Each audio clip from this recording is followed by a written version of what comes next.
दोस्तों, आज की कहानी है दादी सासू माँ मुझे सिंदारा में आपका नवलखा हार नहीं चाहिए।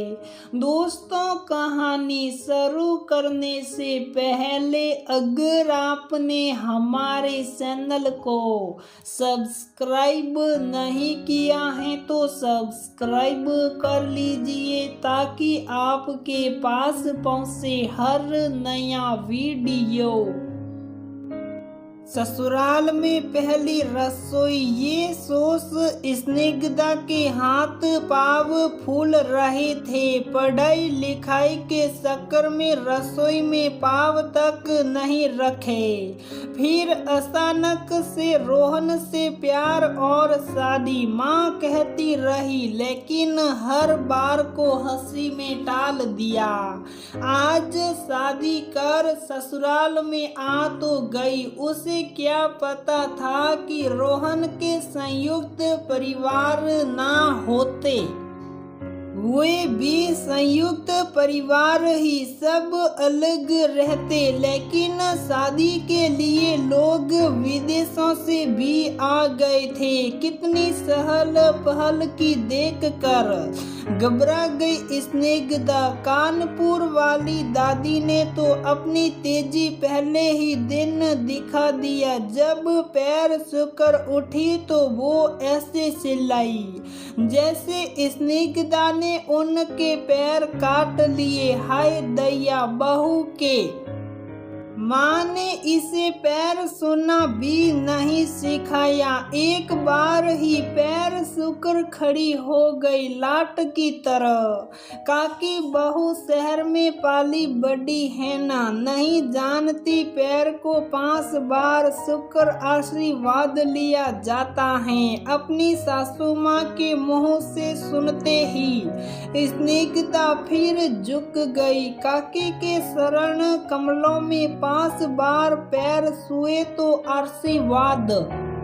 मिला। सदा सौभाग्यशाली रहो, दूध न हो पूतो फलो। आज पहली रसोई है, पति के आगोश सिमटी। स्निग्धा 4 बजते ही झटपट उठ पड़ी। सासू माँ ने एक तरफ से विनती करती हुई बोली, स्निग्धा बेटा प्लीज कल जल्दी उठ जाना, 5 बजे तक तैयार होकर नीचे आ जाना, बस जब तक सब हैं। कल पूजा के बाद कुछ मीठा बना लेना, सभी उसी से मुंह मीठा करेंगे।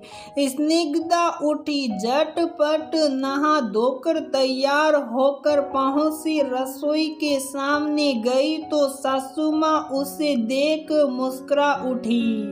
लाल जरीदार साड़ी, भार मांग सिंदूर, लाल चूड़ियां और माथे पर लाल बिंदी। आहा, अद्भुत सुंदरता, जैसे साक्षात माँ अन्नपूर्णा ने भोर में दर्शन दे दिया हो। घर की सभी औरतों ने मिलकर रसोई में पूजा की। माँ अन्नपूर्णा का आह्वान किया गया ताकि नई दुल्हन को आशीर्वाद, जिससे ये घर सदा धन धान्य से भरा रहे। पूजा करते हुए स्निग्धा भी भावुक हो गई। पूजा खत्म होते ही सभी बाहर गए। सासू माँ वंदना ने जल्दी जल्दी बहू को समझा दिया कि सूजी का हलवा बना लो, सब कुछ रख दिया नाप कर अलग, बस तुम्हें ध्यान से बनाना है। अभी कुछ और कह ही रह थी कि उनकी ननद आई और हाथ पकड़कर ये कहते हुए लेकर चली गई कि क्या वंदना, बहू की पहली रसोई है, तेरी नहीं तुम्हारे हाथ का बहुत खाया, अब बहू के हाथ का खाया जाए। अपनी बड़ी ननद वसुधा के सामने बोलने की हिम्मत नहीं थी। चुप साप निरीसी बहू को निहारती हुई बाहर चली गई।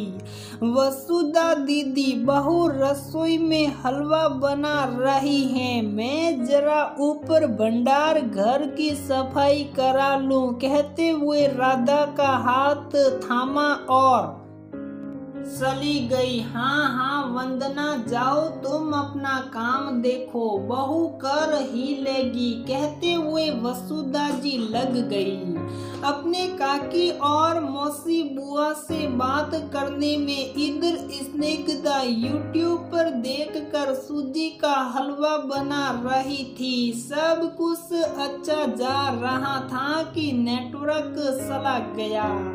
अब क्या होगा, सूजी भून चुका था, मेवे भी तले जा चुके थे, लेकिन आगे क्या। फिर उसने अपना दिमाग लगाया, देखा माँ ने चीनी और पानी रखा था। फिर क्या था, चीनी पानी डाला, कुटी इलायची भी और हलवा तैयार था। लेकिन स्निग्धा थोड़ी डरी हुई थी। सूजी भूनते समय थोड़ा कहीं ज्यादा जल गया था, फिर भी अपने हिसाब से खूब अच्छे सजाया। बड़े से कटोरे में रख कर ऊपर से खूब सारे ताले मेवे डाल दिए। उधर वंदना जी भागती हुई भंडार घर में गई। सामान सब था वहाँ, एक सुल्ला भी। झटपट सूजी का हलवा बनाया और राधा को नीचे जाने को कहा। राधा भागकर किशन के पीछे के दरवाजे पर गई। इधर बड़े से डब्बे में डाल कर वंदना जी ने डब्बा रसोई की तरफ रस्सी से बांध कर लटकाया। राधा ने लपक कर डब्बा पकड़ा और घुस गई रसोई में। स्निग्धा को डब्बा देते हुए सब कुछ समझाती हुई बाहर निकल गई। स्निग्धा को राहत की सांस आई। झटपट सासू माँ का बनाया हलवा कटोरे में डाला, मेवे आदि डाल कर बाहर ले गई। डाइनिंग टेबल पर रखा, सभी आ गए। खुशबू बहुत अच्छी आ रही थी। ऊपर से आती वंदना ने बहू को देखकर पूछा, स्निग्धा बन गया बेटा हलवा? स्निग्धा ने देखा सासू माँ तो बहुत बड़ी अदाकारा हैं। उसने हंसी रोकते हुए कहा, हाँ माँ बन गए, आइए ना, कहते हुए सभी के लिए हलवा परोसने लगी। काकी को हलवा दिया सबसे पहले, क्योंकि वो ही सबसे बड़ी हैं खानदान में।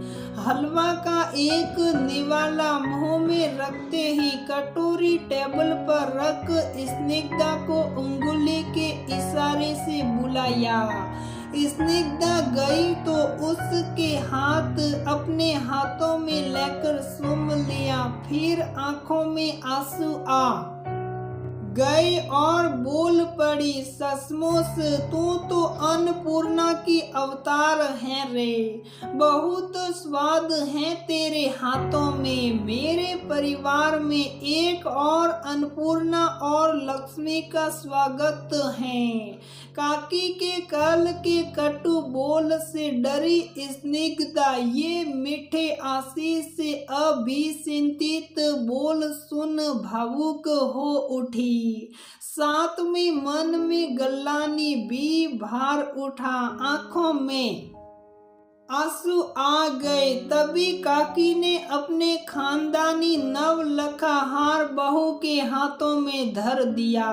हार का डब्बा अपने हाथ में थामे वो कांपने लगी। क्या ये सल नहीं है? काकी के भावनाओं के साथ सासू माँ की तरफ देखा तो उनकी नजरों में भी शर्म दिखा। वो घबराई सी लगी, क्या करे, अभी सोच ही रही थी कि डब्बा टेबल पर रख गिर पड़ी। स्निग्धा काकी के चरणों पर आंखों से आंसू बहकर काकी की शरण पखारने लगे।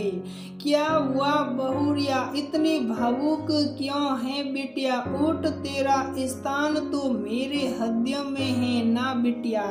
उसे उठाते हुए सामने कुर्सी पर बिठाया, उसके हुड्डी को अपने अंगुलियों में थाम उसके आंखों में आए आंसू को पोंछ मुस्कुरा उठी। काकी के सामने हाथ जोड़ खड़ी हो गई स्निग्धा। दादी जी, मैं आपके इस प्रसाद की हकदार नहीं। आप नहीं जानती, ये हलवा मैंने नहीं बनाया, ये माँ ने बनाया है, जिसे बस मैंने आप सभी के सामने परोस दिया है। आपके प्रशंसा की मैं हकदार नहीं हूँ दादी जी। मैंने हलवा बनाया जरूर, लेकिन नहीं जानती कैसा बना है। डर के वजह से वो नहीं परोस पाई। दादी जी, मुझे माफी दे दीजिए और आशीर्वाद भी। ये हार मैं नहीं ले सकती। कहते हुए हार उन्हें वापस देने लगी तो दादी सास ने उसका हाथ पकड़ फिर अपने बगल में बैठा लिया। अब तो तू और हकदार बन गई बेटिया। तू चाहती तो सुप सांप वही बटोर लेती, लेकिन तू चच्ची है, इससे बड़ी खूबी कोई नहीं हो सकती। तू तो सरस्वती भी निकली, तो अब तो तेरा अधिकार मुझ पर, मेरे आशीर्वाद पर और हाँ, इस नवलखा हार पर भी। कहते हुए हार का डब्बा उसके हाथों में देते हुए वंदना के तरफ देखते हुए बोली, बहू, तुझे बहुत प्यारी बहू मिली है, बहुत चच्ची। देखना कभी कोई तकलीफ नहीं देगी ये तुम्हें। वंदना जी ने आकर काकी के पैर छू लिए। आंखों में आंसू थे और फिर बोल पड़ी, काकी मुझे माफ कर दीजिए, गलती मेरी ही थी। मैं घबरा गई थी कि स्निग्धा की शिकायत ना हो, जबकि भूल गई थी ये शिकायत नहीं शिक्षा होती, जिसे ग्रहण कर बच्चे अच्छा करने की कोशिश कर सकते हैं। आज स्निग्धा ने झूठ को अस्वीकार कर हम बड़ों को भी रास्ता दिखाया है ना काकी? बिल्कुल वंदना, लाखों में एक बहू आई है हमारे घर, तो नवलखा हार भी तो उसका हुआ। मुस्कुराते हुए काकी बोली। तभी स्निग्धा ने दादी के हाथ पर दूसरी कटोरी रख दी। दादी जी, ये है आपके बहू के पहली रसोई का मीठा। जैसा भी बना हो, आज आपको इससे ही काम चलाना होगा। दादी जी धीरे से कहते हुए मुस्कुरा दी। सभी ने हलवा खाया। अच्छा बना था। हाँ, पहली बार बनाया था। थोड़ी कसर तो रह गई थी, लेकिन सच बोलने की हिम्मत और अपनी कमी को स्वीकार कर आगे बढ़ने से स्निग्धा की सब ने खूब प्रशंसा की। दादी ने वो हार बहू के गले में डाल दिया और बहू ने उस हार में अपनी जीत को सिर माथे धर लिया। तो दोस्तों, हमारी ये कहानी यहीं पर समाप्त होती है। अगर आपको हमारी ये कहानी पसंद आती है तो प्लीज वीडियो को लाइक करें, शेयर करें और हमारे चैनल को सब्सक्राइब जरूर करें।